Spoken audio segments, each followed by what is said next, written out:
Sure guys, welcome back to Speaker Nawe. I'm still your boy Teda DJ. I hope ngiyavela kuyashisa lapha. Hey, akhona nomoshaya. So today bengifuna ukwenza i-reaction nje yama-Grammy Award engiwabonile abedlala Sunday laphana because ama-Grammy Award aba ngomhla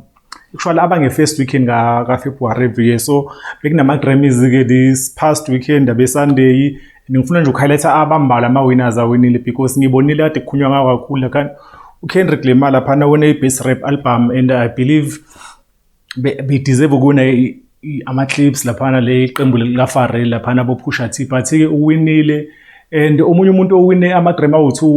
uKheilane nge-best R&B album laphana actually uwine i-best R&B performance because i-best R&B album uwine uLeona Thomas omunye nomuntu owenze kahle kakhulu last year. I think uyayideserve lo award le akhona namanye ama-award nje lawa different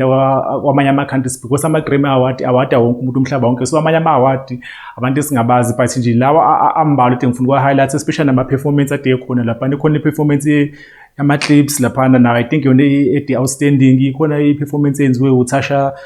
Cobbs artist e-gospel I think omunye umuntu ostrong kakhulu laphana but nje I feel like ama-Grammy asasibambile standards uba esezingeni eliphezulu but ke into engifuna ukukhuluma ngayo kakhulu ile category kuyona esithanda kakhulu e-Africa because ithinta abantu bethu laphana so there is a category laphana ithinta bekade risho uTyler uBurna Boy uDavido so uwinile kuTyler and umsindo sosukele because yazi there's always a beef between Nigeria and South Africa so uTyler uwinile laphana i-best African performing music laphana so I think abantu baseNigeria abekho happy ngale award because even last year ewine uyena uTyler so bafila ngathi be deserve maybe uBurna Boy else uDavido and uDavido khona into ayibhalile laphana ku-tweet uthi no uTyler she's not even from South Africa wase-India so asikwazile ukusikala ukuzwa ngayo so nje I think i-tension le khona between uMzansi noNigeria akake zokuphela but I think uTyler uyadeserve le award lana maybe kade kuthiwa yi-category Afrobeat mhlawumbe nami bengaba society labo ukuthi no okay hayi makuyi Afrobeat I don't think uTyler ngenza ingoma za-Afrobeat better than uDavido or else uBurna Boy noma lo mntwana lo dominate uAyas Granai so I think le de wine laphana izola uyayideserve even though zikhona ke inkulumo but mina I feel like i-category lana iyamcover because I think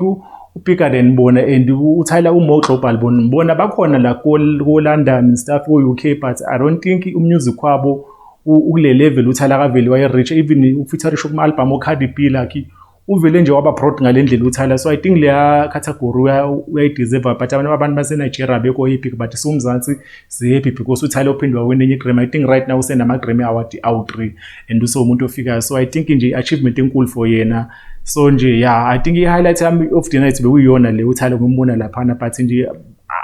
umqembu busezingeni eliphezulu even though ama-performances ama-artist amakhulu abaningi bebengathindanga but umuntu engimbona ode attendile okade uku-attenda ama-Grammy Award bekuChris Brown because even last year wawina i-best R&B album laphana wayengekho enga-attendanga but this year ubekhona-ke laphana uKendrick Lamar wine i-record of the year and I don't think nawe uyayideserve le I think uKendrick Lamar le hype le ye-beef yakhe no-Drake I think isimthatha yambeka kwelinye izinga sebemniza nezinto akangadeserve because laphana even u-best rap album ngisakhala namanje because ibikhona album kaDoechii ubekhona uTyler the Creator I think abantu abanama-album better than i-GNX but kuyona ewinile ama-Grammy wona amnikile so right now unama-Grammy I think 26 so I think ubandlulile ku-Jay-Z beno-Kanye West because bona ede belida kule community hip hop ngama-Grammy Award so K-Dot uyena usihamba phambili but I feel like ama-Grammy aseyenzilela laphana kena ikhona lento abazama ukuyiprove ngayo but ke asikho lapho sekhona ku-Twitter ithi Speaker Nawe sikhona ku-Facebook Speaker Nawe sikhona ku-TikTok Speaker Nawe away we out.